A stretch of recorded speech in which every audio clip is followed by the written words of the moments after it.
Hello everybody! So welcome to another video with yours truly, and today we're going to talk about this book which just came out a couple days ago on Tuesday, August 6th, 2019. It is, I think, the 26th book that I have written and published, and yeah, so I'm hoping you all have questions.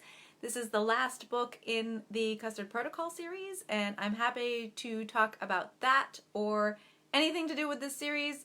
We're going to try and keep it on this one this time around, although if we run out of questions, maybe I'll open it up to broader questions. But yes, 26, everybody. It's a lot to think about.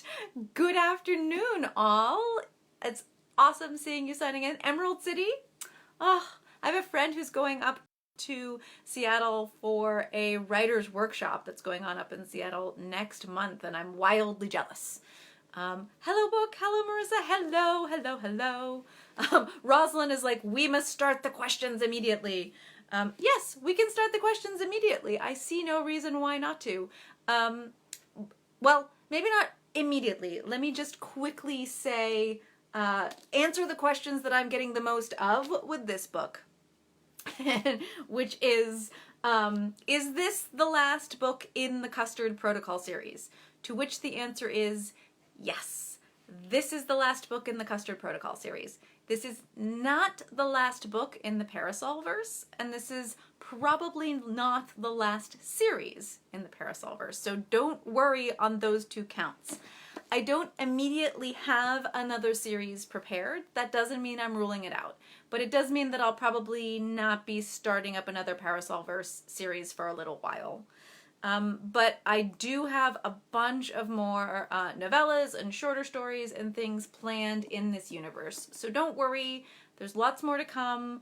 Let me know. You can let me know in the comments or email or however other characters you want to see more of. You know, I always love hearing about who you want more from. So yes, so don't worry, there is more in the Parasolverse. Don't panic.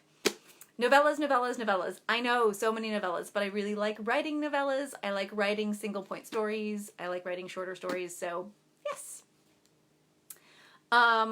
Ooh, Rosalind's first question is, what does Petunia think of everything that has happened to her kin? Is Petunia even really aware? These are questions we must ask ourselves. Is Petunia even still alive? I don't know. I don't know what Petunia thinks of these things. Petunia probably thinks that they're perfectly respectable, normal, ordinary, slightly upper crust British folk, and has no idea what's actually gone on. And those who care, Petunia is the great-grandmother of the Tunstals? Or maybe just the grandmother. I can't keep track of my own universe. Yes, please do tell me where you're tuning in from. If you'd like to leave a comment, that would be awesome. I love knowing where I am, and I love knowing people are, you know, it's midnight, so some people are watching. Katie's having a sherry, which I totally approve of. More books! More books! Yes, there is more books. And I am drinking out of one of my more Asian-inspired teacups, but it's not tea. I'm afraid to say I'm drinking water today because I just had way too much tea. It is possible, even for me. So let me see, any more questions? Hello, hello to everybody. Yay! Are there going to be spoilers in the live? Sally, I will try not to have any spoilers. Yes, I will try my best. So no spoilers. It's more going to be sort of general questions about the universe and where we're going. So those of you who are asking questions, please try not to ask a spoilery question either. You can be very tricky and elusive if you think it might be a spoiler, and I will try to simultaneously not spoil anything as well. Maybe in a month or two we can do a super spoiler discussion after I feel like everyone has had a chance to read the book, but also I think if I were going to do that, I would also put a big warning. Ty wants to know how long... Oh, did Flute... I don't know what that question is, Ty. You have to rephrase the question. I don't understand your question. It's something about Flute and Beatrice LeFou, but I don't understand. So I've either forgotten what you're talking about, or I don't get the... Bella said something about going by my terrible math in about a year. I don't know what that means either. I'm sorry, you guys. You're telling me where you're from. That's exciting. Germany. Hello, books in Germany. Oh, Beatrice's timeline. Yes, it's a lot. Oh, in terms of, are you talking about ghostly apparitions and how long they last? Ah. Well, it has to do with the preservation tank, so it's possible that Beatrice's timeline was under the tester tank for the one that eventually gets used for Flute, if that's what you're talking about. In which case, yeah, it's possible that she lasted longer. I would theorize that personality has a factor as well. Like, if the ghost really wants to hold on and stay longer and like maintain their tether, like you probably could as a ghost. Like you could remember, like you could try very, very hard to remember yourself as you existed and therefore last longer as a ghost before going to poltergeist, before going insane. And so to me, Beatrice LeFou probably wanted to last longer, and that's why her ghost lasted longer. Whereas Flute is kind of like hanging around until he feels like he's accomplished what he needs to accomplish. So it's a different, I think the ghost's own mental state probably has something to do with their retention.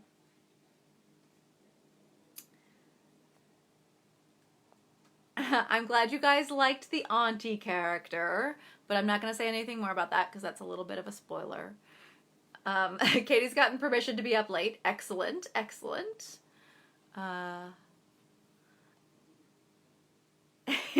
Milk. Some people are talking about milk and spoiling. Yes, we can't have that.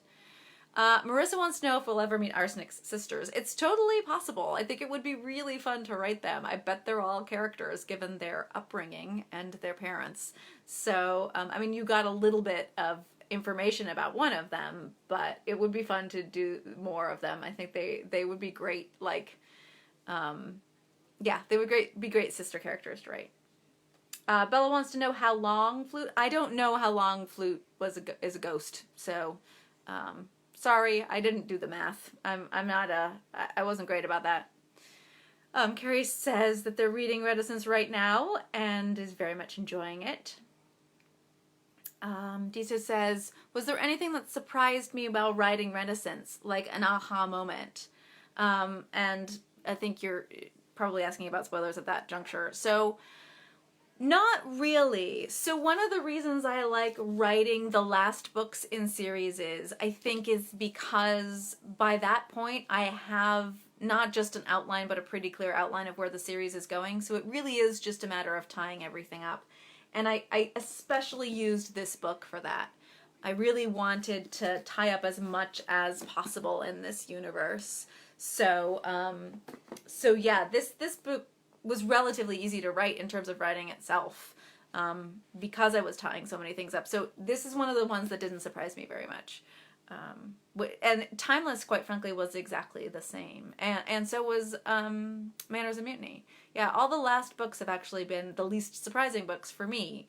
But that's okay because I really enjoyed that part of the writing process. I enjoy I enjoy knowing exactly where I'm going, and I enjoy knowing exactly what's going to happen. I've said this before, but I'm one of those people who doesn't like to take a bicycle ride without like knowing what the end point is and having kind of a mini quest. Like, do we need chocolate? I will go bike ride for chocolate. That's kind of how I am, and that's how I am as a writer. I've never been a very loose writer. I've never been a very like fly by the seat of my pants or anything like that. So the last book in a series is always a lot of fun for me as a result of that, but it isn't surprising.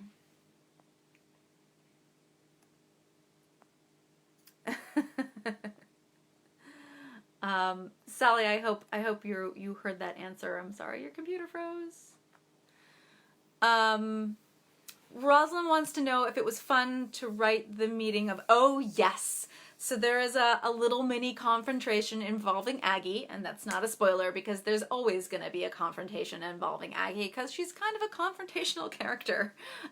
Was it fun to write that confrontation? Yes. I feel like I've been waiting many books for a certain mother to get her comeuppance, and it was really fun to give it to her in this book at the wedding, of course, where all drama is always high. And it was fun to have Aggie be the character who got to do that.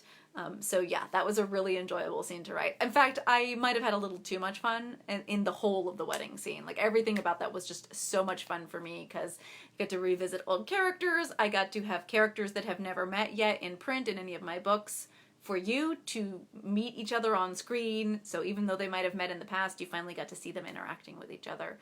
So yeah, that was really fun to write, but definitely Aggie getting to give someone who deserved it their comeuppance was really fun. Oh, Brooke wants to know how Alexia reacted to a certain incident in this book. And I would say probably not well. She doesn't control her emotions particularly well, does Alexia? But it's also expected at that juncture.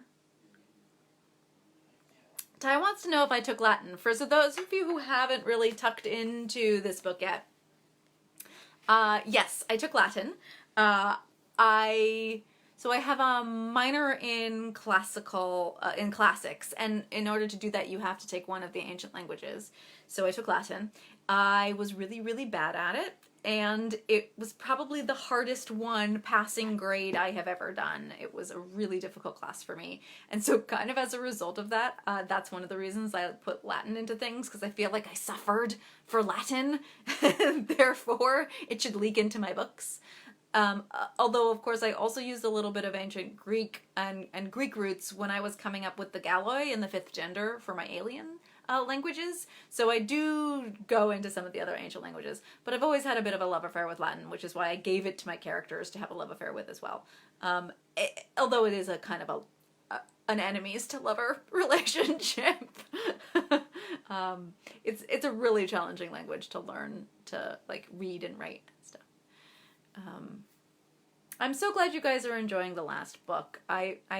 It's been really a relief because, in case you didn't guess, it's really for you. This is kind of my sort of love letter to my fans and my characters. So it was important to me that you like it. The rest of the world, whatever. But it was important that you like it, so I'm really grateful.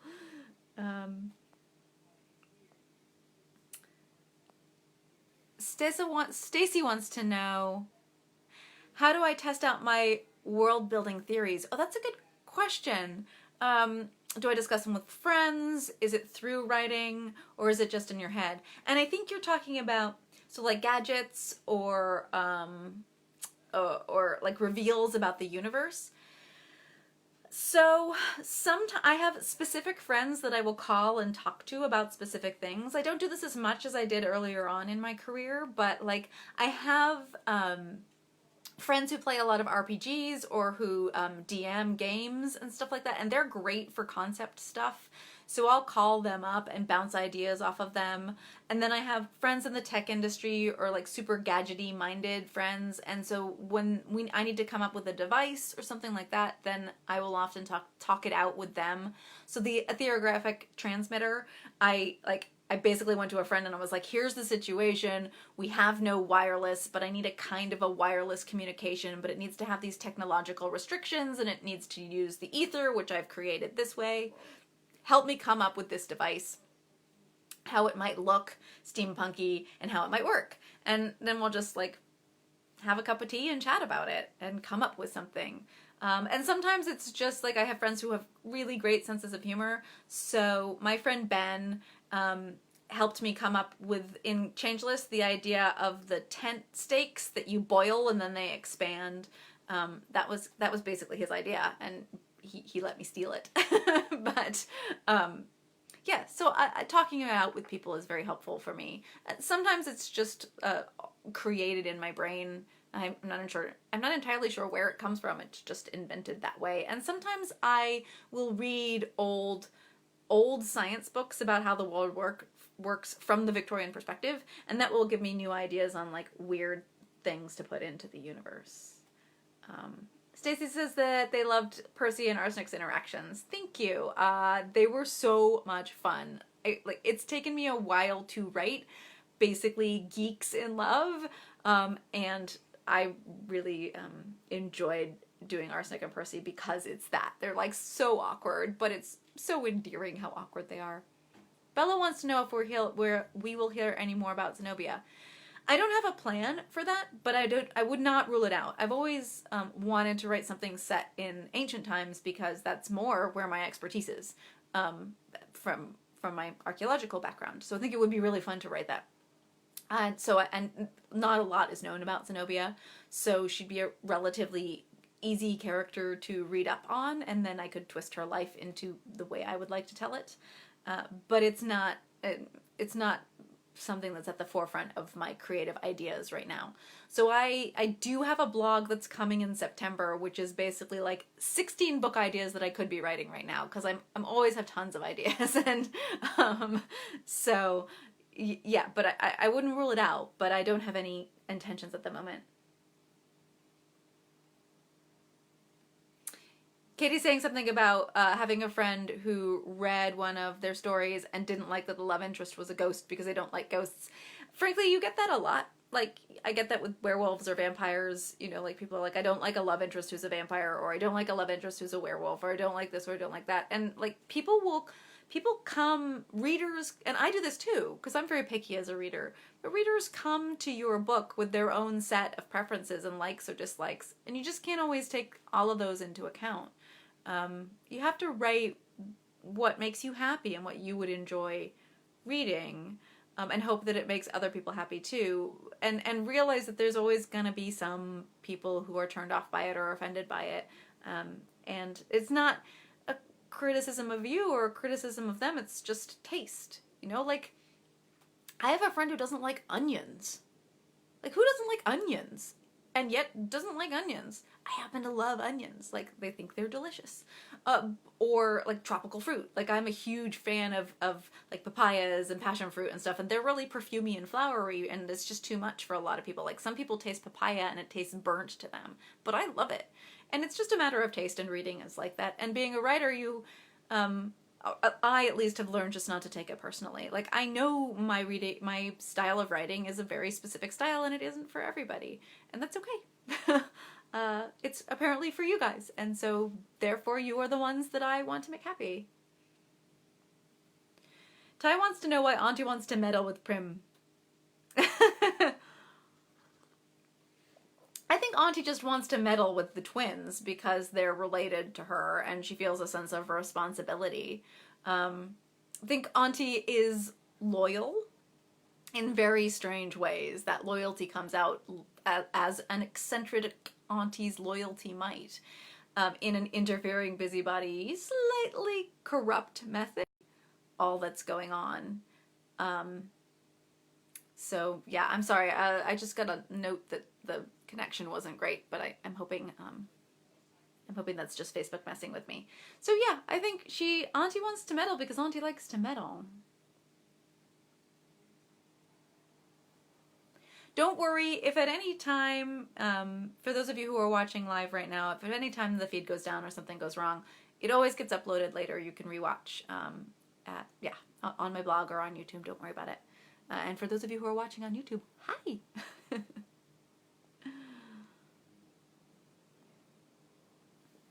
Marie wants to know if there will ever be I love how everybody is delicately trying to avoid spoilers. It's quite cute. Marie wants to know if there will ever be a novella, a short story about the Tea Table of Conspiracy, I think is what you're asking about, the antique. Most of those characters, with the exception of Auntie, will get novellas eventually. So, hopefully. And that's just, I'm intending and hoping to give most of the finishing school characters their own novellas. And that includes some who have appearances in this last book. Yeah. I hope that's not too spoilery. I don't think that was spoilery. It's just taken me a little while to work around to them, but I really want to check in, particularly on the finishing school girls, and see how they've taken their training and what they're doing with it and how their lives have changed and what they are like active and subversive in society. So the novellas are an opportunity for me to do that. So you'll definitely get more of them.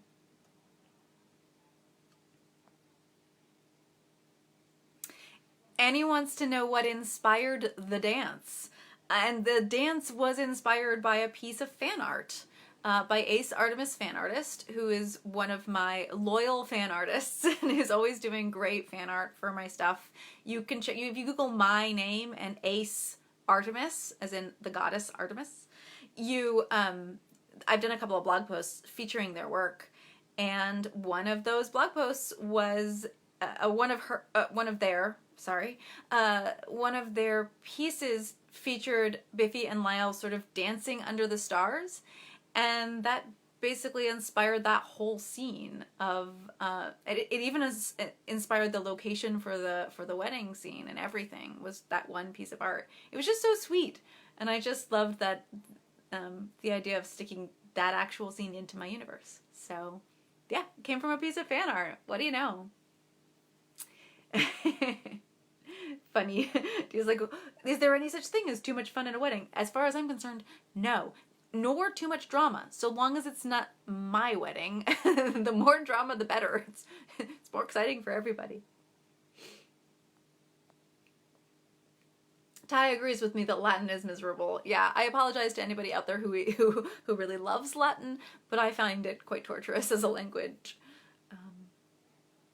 It's really, it is very cute to see everybody trying to phrase their questions in a non-spoiler way. So I have a feeling that half of this video is going to seem like it's in code for everyone. But so I suppose after you finish the book, you can come back and rewatch the video and it will make more sense.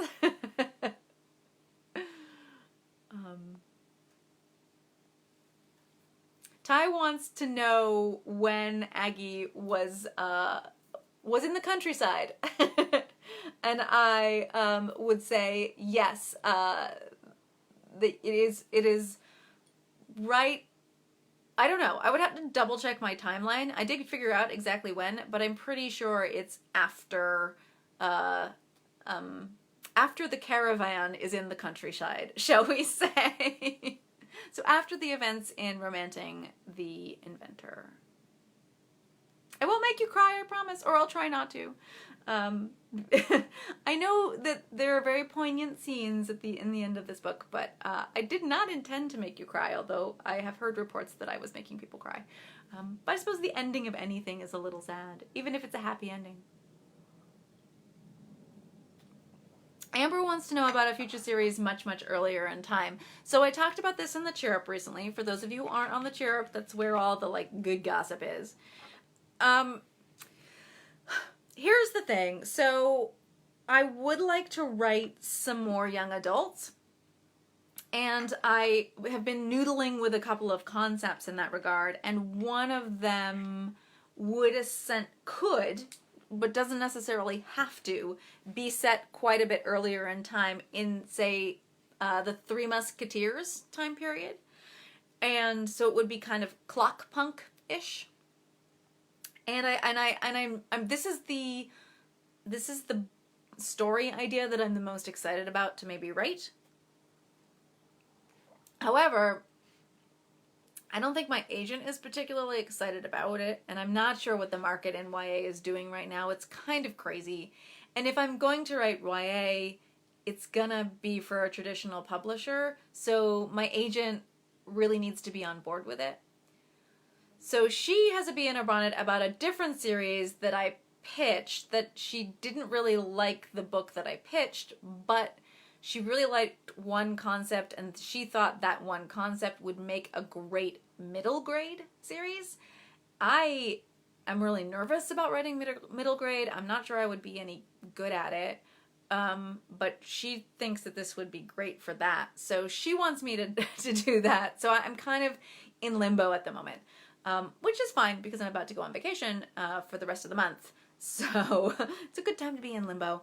But I'm going to kind of be thinking about, young adult and mid-grade and what I might be writing next in those arenas while I'm traveling.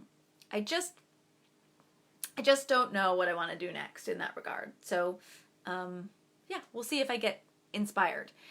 Now, Amber is suggesting even earlier in time, like Etruscan or Zenobia, for example. That I haven't really thought of that much. I wouldn't rule it out. But I don't have a concrete idea that would be set in that time period right now. Except there's this mystery that I've thought about writing for years, but that's a whole other thing. Tracy wants to know if there's more short stories coming with these characters. The characters that you see in this book, or other these characters? Pretty much, yes. So, if you mean the main characters from this book, by which I would say Percy, Arsenic, Prudence, Quenelle, and Tesseret, and Primrose, probably not. They might appear in backgrounds, but it's unlikely that they will be main characters again. Sorry. But generally speaking, once I've closed out a series with those main characters don't reappear. So as main characters again, they may reappear as side characters, but it's unlikely that they'll ever reappear as main characters. Brandon wants to know what kind of tea I'm drinking, and I'm drinking water. I had a lot of tea today. I had a meeting earlier today, and I just kind of OD'd on tea, so it's just water today. But I have to drink it out of a teacup because it looks better that way. Naturally. So, but if I were drinking tea, it would probably be English breakfast. I've gone back to my roots recently. I had that live I did, a couple of weeks ago with Madame Askew where we drank oolong, and I was a little shaken by that experience. So I've gone kind of hardcore back to just plain old English breakfast with milk. Stacey wants me to come to the Salt Lake City area. You should ask Salt Lake City Comic-Con to bring me. Start a campaign.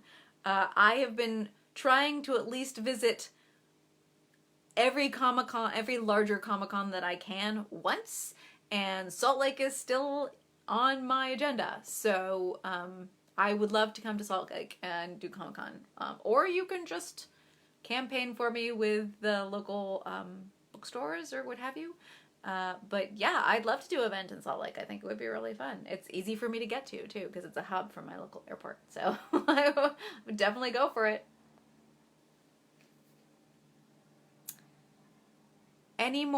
Brandon wants to know, any more Geeks is Live coming into your brain that you can tell us about? I think that you got auto-corrected into something I don't understand. Oh, do you mean Geeks in Love? Yes. Okay, autocorrect does that to me all the time. It changes my O's to I's. So my fours become furs and my loves become lives. But you are saying Geeks in Love. No, but I would like to do that now. Yes, I do like, I had far too much fun with that kind of awkward romance in Reticence. So yeah, I don't have any plans right now, but I would definitely do it again. Book wants to know if Pressure worried about how her occupation would affect her daughters. No. I don't think Pressure worries about those sorts of things. I think Pressure would be inclined to think that it has given them something to look up to. So she's probably done them all a favor by being an infamous assassin. Natalie says, some authors have multiple ideas set in one universe, and some authors have multiple different universes. Which one are you? Well, clearly I have multiple ideas set in the same universe. But part of that was intentional. I've always admired authors like Mercedes Lackey or Anne McCaffrey, who built a world, or even Marion Zimmer Bradley with the Darkover books, who built a world that became a sandbox. So then these are authors who would write one series set in that universe, and then they would expand it, and they would write books set in a different part of that universe, or they would write in the past, or they would write in the future. And I've always really liked that idea. So I tailored my imagination to that idea, I guess, for lack of a better way of explaining it. But that doesn't mean I don't have other universes. So I have at least 2 other universes that I would love to explore, if not to the extent that I've explored the Parasolverse, but certainly almost as much.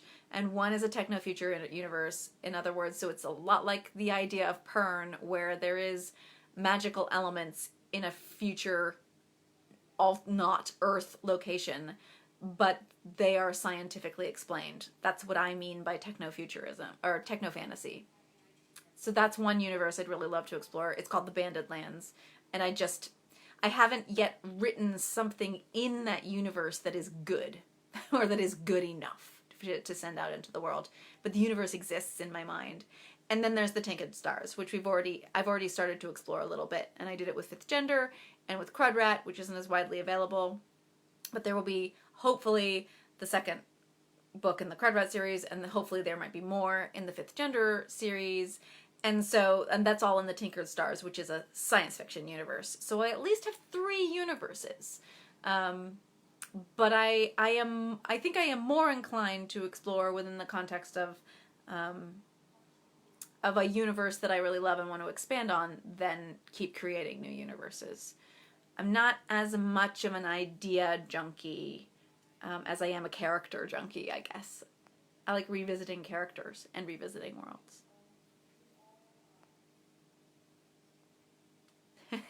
People are weighing in on tropical fruit at the moment. So you can tell how far back I am in the comments. I'm trying to catch up. So if we could have a pause on questions, that would be great. And let me see what time we are. Oh, we're about halfway through the live. So I happen to love coconut. My partner hates coconut, which I think is great because anything coconutty, I get to eat it. And that makes me happy. Hi, Lucy. Thank you for loving my books. Rosalind has another question for me. So Rosalind is asking a spoiler-y question, and also a question that I in the past I have said I can't really talk about this for contract reasons. So, yes, I do have an idea about supersaturation, the supersaturation event. For those of you who haven't read the San Andreas Shifter series, this will make no sense to you. But the supersaturation event of World War II, I have a very good idea of how it works, and there is one character in the San Andreas pack who is old enough to have witnessed it, and his book is next.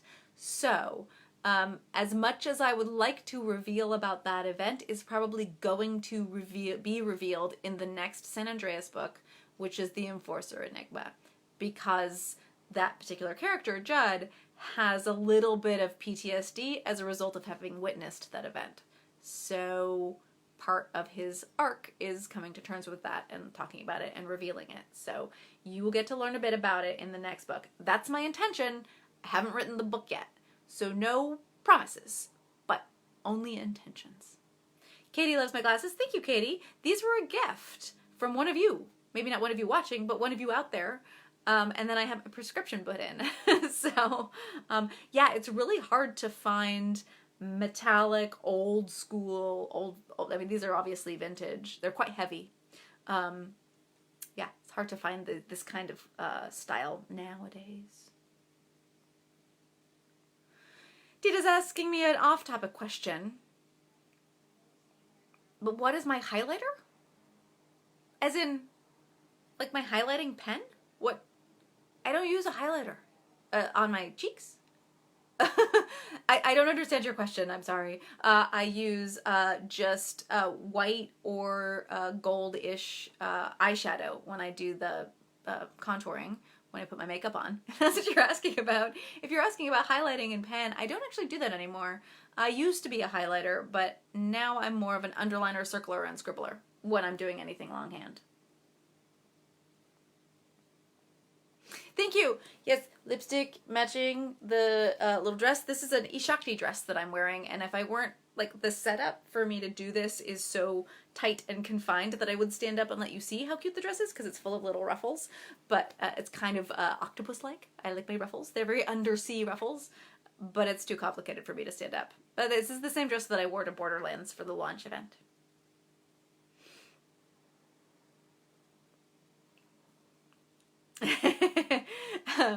Katie is claiming that all of the comments are being carefully tailored because they're all very well trained intelligentiers, and I'm very proud of you all. Stein, how are you? Just arrived. Will there be a lot of spoilers? I'm trying not to do spoilers, and people are trying to ask questions in such a way that there aren't spoilers. So far we seem to be pretty good about avoiding spoilers, but what we're doing instead is almost talking in code, so you might not understand everything, but we're definitely trying not to spoil. What I will do is probably do a live closer towards the end of the year, where it is a spoiler-filled live. And generally speaking, when I do those kinds of lives, I also do them in the Parasolverse Spoiler Squee group, just to make, because when you do a live inside a group, it only shows it to members of that group. So that's my plan at some point. And that way, this live won't like spontaneously show up on people's feeds and then give them spoilers, which would be mean. So instead, we'll do that. We'll go, anybody who wants to talk spoilers will go off and we'll have a whole special spoiler conversation at some point. Now that this series is done, I feel like that's okay. But I want to give everyone a chance to actually read the book and finish the book first. So it'll be closer towards the end of the year. Bella says Aggie's full name is Aggravation. Big Hurlington, yes, I agree. I approve this message.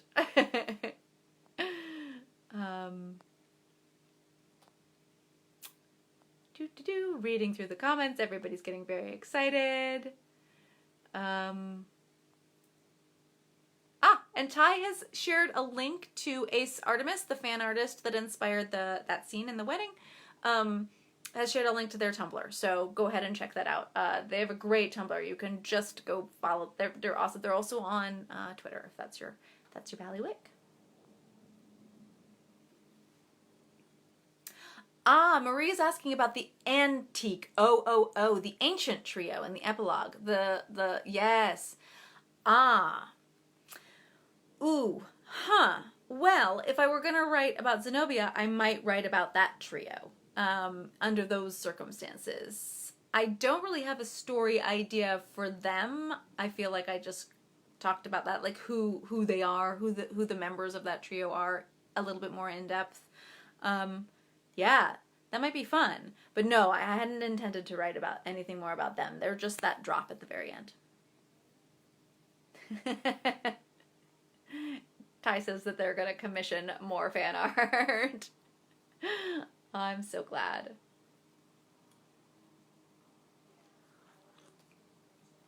Pause while I drink. Hello, everyone. Oh my gosh, it's so fun to see you all tuning in. Thank you for tuning in for this. I really appreciate it. I know probably have busy weekends.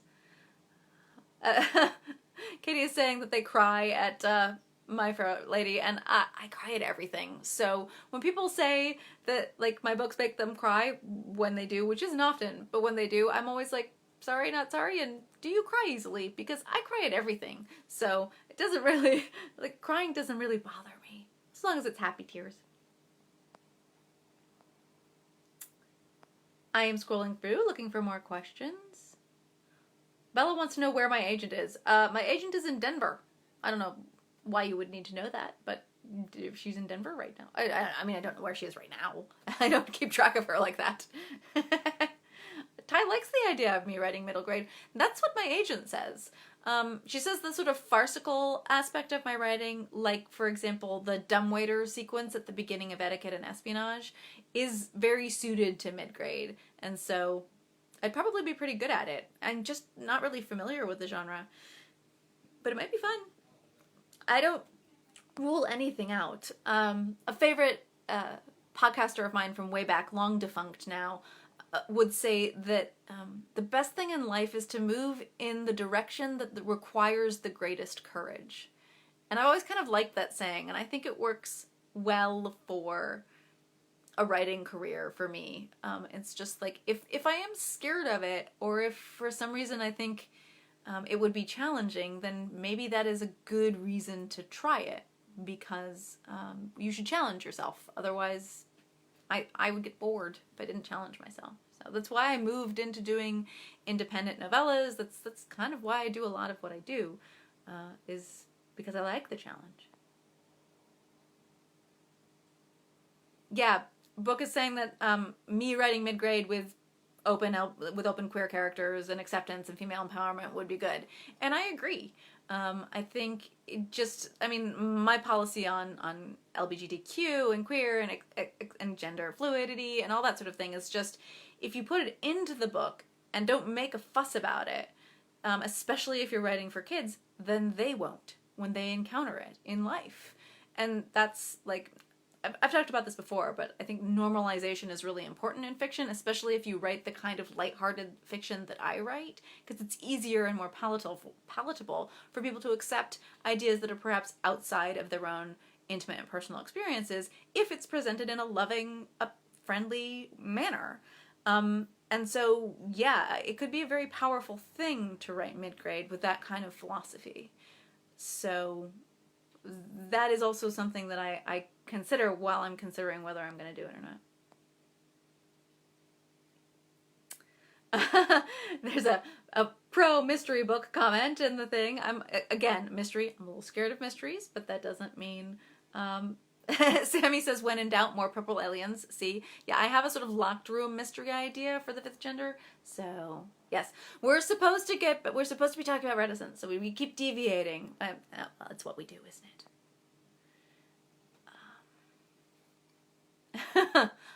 Dick wants to know about the origins of sort of vampire and were animals. That might be very interesting. I honestly hadn't thought about it very much. I kind of assumed they've been around as long as we've been around. Yeah. Was there a magical meteorite? I don't know. It caused everything? I would have to think about that. That's an interesting idea. The background history. Bree wants me to come to Chicago. I have been to Chicago relatively recently. Chicago keeps losing its independent bookstores. It's terribly careless of you. That always makes a difference. Also, there hasn't been a fandom event, like a Worldcon or World Fantasy or anything in Chicago in a while, but if there were one of those, I'd come back to Chicago for that. I love Chicago. It's a great city. Cold, but great. Dita wants me in Denmark. Denmark, I was just there, and I'm just about to go to Ireland, so my rotation through Europe is not that frequent, I'm afraid. Melinda wants to know if I ever drink decaf. Or tisanes late in the day. This is an interesting question. Yes, I do. So, with my tea, I like relatively pure leaf black teas. So, malty teas without bergamot. So, no Earl Grey or anything. Or no lavender. Or no orange, peacoat. Like, none of that in my tea. I like just the leaf. Just a malty black leaf. But with my tisanes, I'm the opposite. I like really complicated tisanes. Like orange and spices and chai spices and cardamom and lots sort of interesting kind of winter spice cake flavor profiles in a late evening tisane. So I'm always looking for cinnamony sort of herbal infusions. That tends to be what I gravitate towards. I used to be a chamomile drinker, but I've sort of given that up. And I used to be a mint drinker, but now I kind of only if my stomach's really upset. And then decaf, I have drunk decaf tea, but I find decaf black tea without, so I would drink, say, decaf chai, for example, because it has a lot of other flavors in it. But like plain old decaf English breakfast, for example, it tastes like fish. It always tastes like fish. Decaf tea tastes like fish. I can't get over it. It always tastes fishy. So I don't tend to drink a plain decaf tea. Hey Frankie, welcome to the madness. I'm still trying to catch up with all your comments. Amber wants to know how I'm feeling about the fifth gender. It looks pretty good. A lot more people gave the fifth gender a chance than I thought would give it a chance because it's such a quirky little book. So yes, I'm more inclined to write more with those characters and in that universe than I kind of was at the beginning. When I first wrote it, I was like, oh, this is a one-off, but there might be more now because it does seem that people really enjoy it. So if I'm inspired to write that story, then I will let myself do that. Piper. Hi, Piper. Bella says World War I. Yes, it is World War I. Not World War II, World War I, in which supersaturation occurs. Stacy says 3 books of the San Andreas series. Yes, there will be 3 books at least. I also have another character pairing that I'm interested in writing, which is the fault of somebody getting chattery in the Parasol Protectorate group that inspired me with a new character. So there might be more than 3, but there will definitely be 3. That's what I'm writing next. So unless something crazy happens, like I get a contract that I have to fill, like it's more money than I can bear, and I have to like go and write a thing. As soon as I get back in September, I'll be writing the Judd and Colin story. I'll be writing the Enforcer Enigma, which is the next San Andreas book. That's my intention. So, fingers crossed. Brandon wants to know, when did I start writing and when did I get on track to be published? So I've always written, but I just thought I could never make a living at it, so I never really tried to get published. My first short story was published in an anthology when I was 18, and then I had a couple more short stories picked up after that, and then I didn't really do much for about a decade. And then I wrote a bunch of books and novels and lots of trunks, and nothing I thought was really marketable. And then in 2006, I think it was, I started writing Soulless.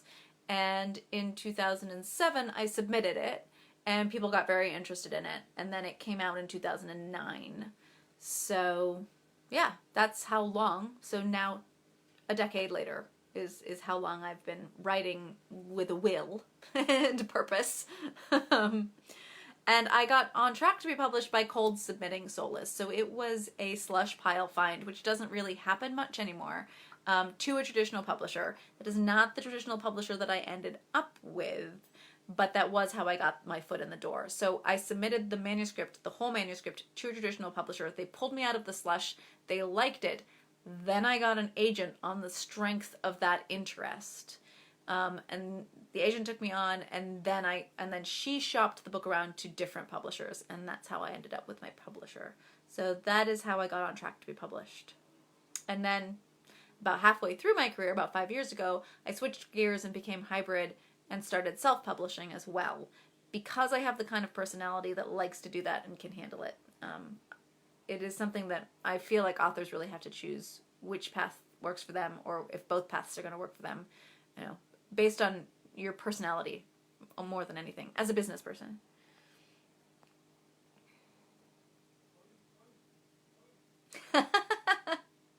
Casey's telling a very funny story about listening to Reticence audiobook, and fiance wanted me to give an example of what was going on, and they were like, girl, you're about 12 books behind and this is gonna take a while.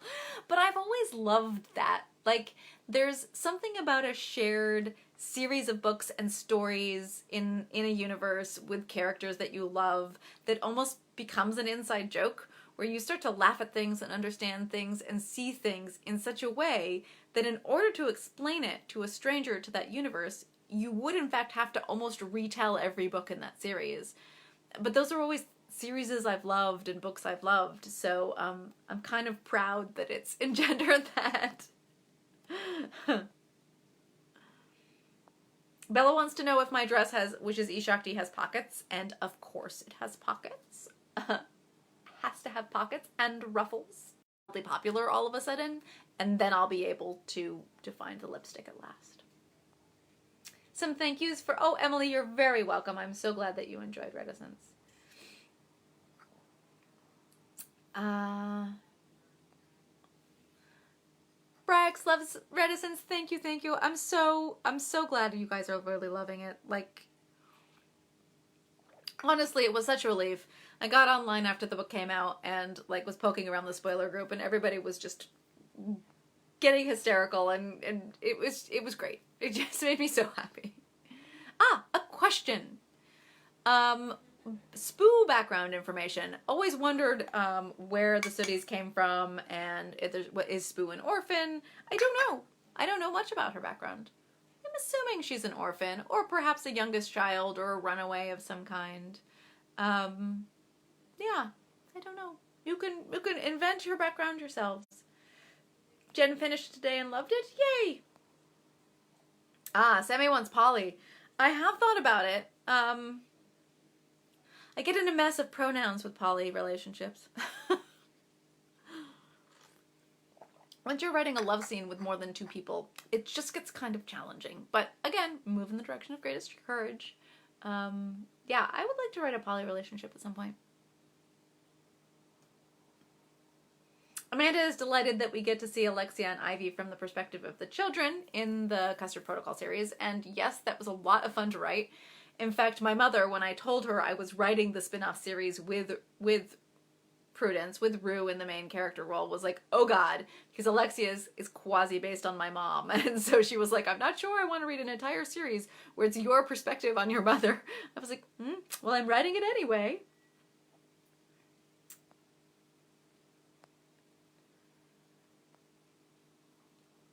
I'm scrolling through looking for questions. Thank you from Claire. You're very, very welcome. I am glad that the books have brought you joy and happiness. That is what I want. I've always said that the thing I want most from people reading my stuff is that it leaves you with a smile on your face. And perhaps feeling a little bit better about the world. That's pretty much it. Bella wants to know if LeFou and Akeldama argue about who. Probably. Can you imagine those two as grandparents?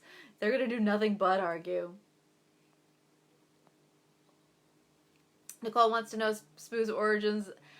As well. Yeah, so that was kind of unexpected. This isn't really a spoiler at all, but at a certain point in Reticence, I needed another point of view character, and I chose Spoo. So, partly because I wanted to climb back into, because there's so much in Reticence that harkens to the Finishing School series, that I kind of, from the sort of geekiness of the relationship, the sort of nascent relationship between 2 characters are awkward, so it's almost like a first love relationship, so it's almost like kind of high school-ish, the relationship between Percy and Arsenic, but also revisiting characters from the Finishing School series, that I guess I kind of felt compelled to write a character's perspective from the age of the characters in that book, and that meant that I reached for Spoo, and I use her as a POV character at one point. And she's a very strong voice because she's lower class, so she's sort of different tonality when you're inside her head, and she thinks about things differently, and she's a kid, so she thinks about things differently as well. And that was really fun to get back to, and to give you a little nibble of, because it's like a moment of the Finishing School as a drop point within Reticence when she gets her a little bit of airtime, shall we say. So yeah, asking about her origins, I'm not surprised you guys are curious about them, but I honestly didn't really think that strongly about her, about her background. I'm sorry. Hi, Ace! That is awesome! Confetti! Alright, I'm gonna say stop asking questions at this juncture, please, and I'm just gonna scroll through and take a glance and see if I can find the ones that are actually questions and not comments. If I don't get to your question, I always go back through all of the comments and will type an answer if I didn't get to it during the live. So don't worry about that, but I'm gonna scroll through and see if I can take any last questions before we need to end the live. Casey wants to know if there will be any more women loving women or lesbian romance novellas in the near future. Thinking. So one of the YAs I have planned has a bisexual character in it who would have a female love interest. So that's possible.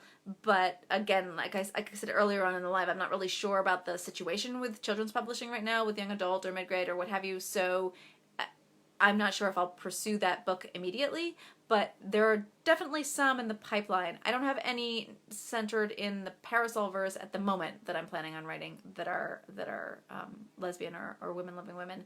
But that doesn't mean that won't happen.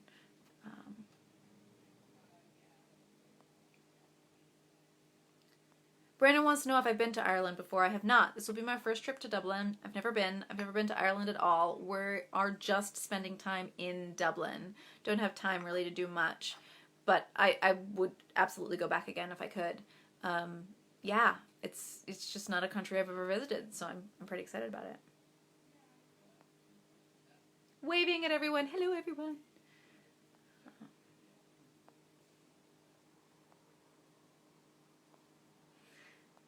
I have committed the sin of decaf, yes, but it does taste like fish. Everybody is saying that they cried. I'm so sorry. I didn't mean to make you all cry. Did you all cry with Timeless, too?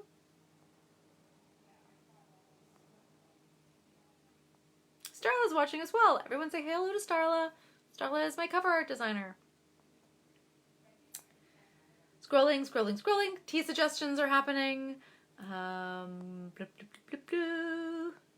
Gail is going to start making funny noises. Everybody's sharing stories about finding the book way back in the day. Oh, question marks. I gotta start getting everybody who asks a question to put a question mark at the beginning of their comment, so I know, like Spanish or something, so that I know. So, book, that's a bit of a spoiler question, so I'm gonna skip your question about the fait accompli at the end of Reticence, but yes.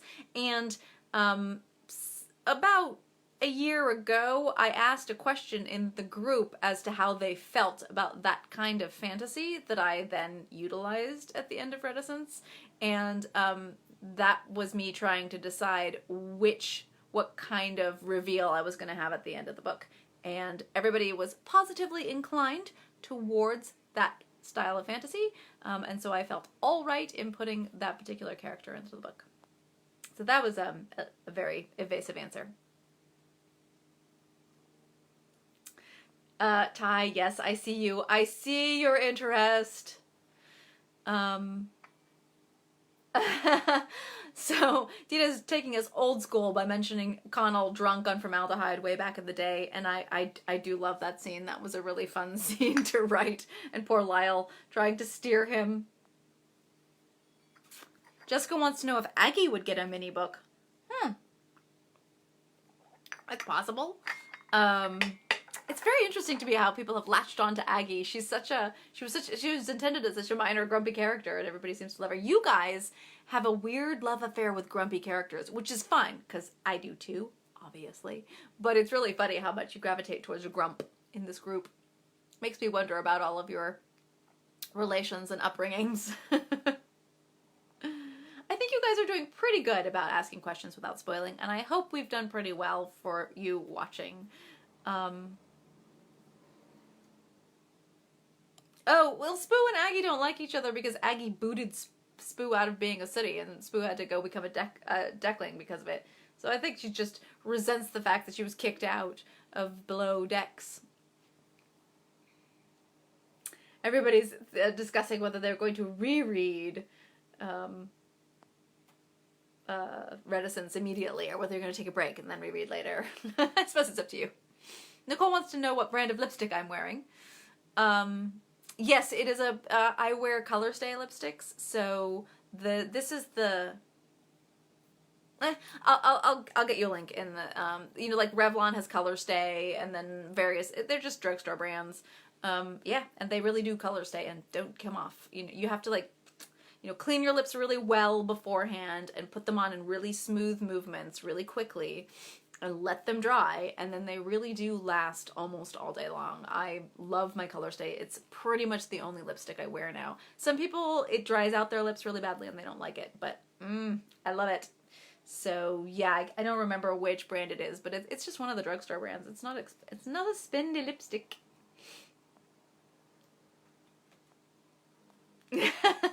Yes, there are some pretty good Spoo moments in the book. I'm sorry I've crushed your gay dreams, Ty. I'll give you more gay dreams, don't worry about it. Brax is saying that I have to go to Trinity Library. Yes, that is basically the only thing I really want to go to in Dublin is Trinity Library. My partner was like, what do you want to do? Where do you want to go? Blah, blah, blah. I'm like, Trinity Library, and I want to eat a lot of breakfast. That's what I want to do in Dublin. But honestly, I'm mostly there for Worldcon, so there'll be a lot of just going to the event. I don't get to have as much, what's the word I'm looking for, as like visiting of the city as I would normally like. Nicole is saying how much they enjoyed the East Asian history representation in Reticence. Thank you. I did a lot of research for that. That is not my area of expertise. So I did a lot of chatting to people like Piper, and I did a lot of reaching out for sensitivity readers and making sure that I got everything correct as it would be in the kind of folklore of Japan in order to get that accurate. So thank you for noticing and saying nice things about it. It was quite a bit of work. But yeah, well, I've always been like sort of a huge Miyazaki fan, and I loved the elements of the supernatural that are represented in that super whimsical way that Miyazaki in particular taps into. And that was the part of Japan and Japanese folklore that really appealed to me. And so that's what I drew on for the book. So many familiar faces in the feed. Thank you all so much for tuning in. Sue wants to know what's next. I'm surprised I didn't get that question before. So very quickly, we have been mostly talking about Reticence. This is the UK version. This is the US version. For those of you who don't know, this is the book that you probably want to read if you haven't connected to this one, because it explains a lot about a certain new character that you got to meet in this one. So, yeah. And then this is the one, if you wanted to know why Channing wasn't present, that's happening. So that's why Channing's not present. So those are the book things. Next up, as I teased in the Chirrup last weekend, the next character to get her own novella is, in fact, Dimity. So, yay for Dimity, and that's coming in the spring. So you get you get the next book in this series. So this is the Delightfully Deadly series, and you're gonna get the next book in this series, which is Dimity's book. And it hasn't been, the title hasn't been officially announced yet, because I have to go get the ISBN and all that sort of stuff, get it all ready to go.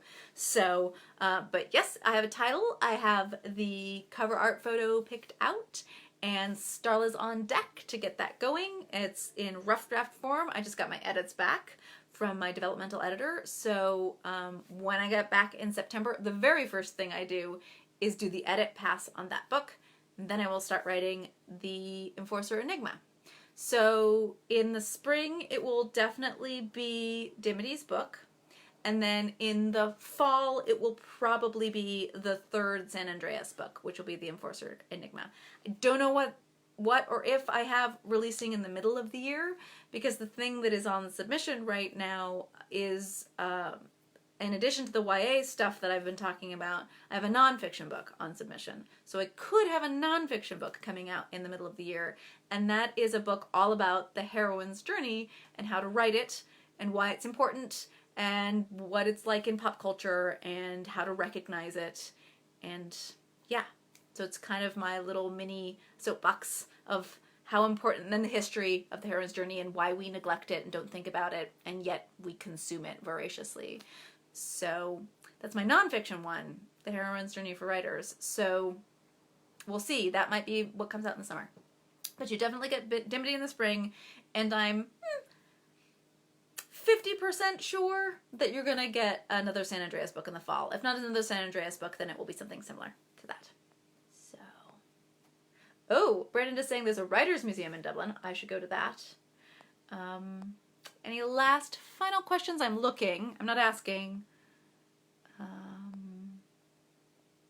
Stein wants to know what happened to Felicity. So I do actually know what happened to Felicity, but I haven't.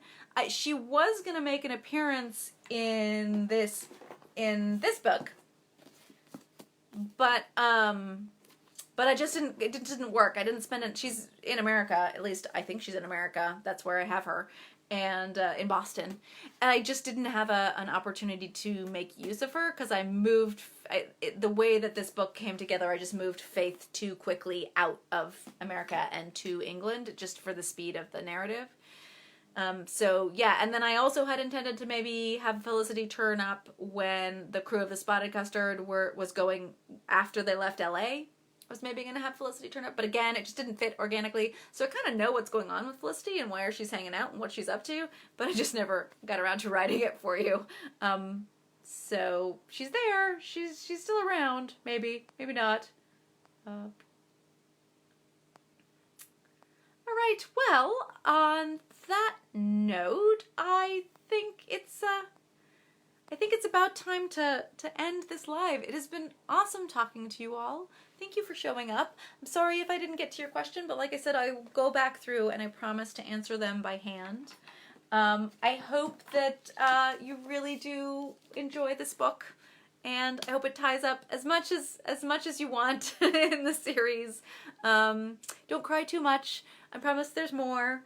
But yes, it should. It should be a very satisfying ending. I had a lot of fun making it satisfying, so I hope I did a good job with that.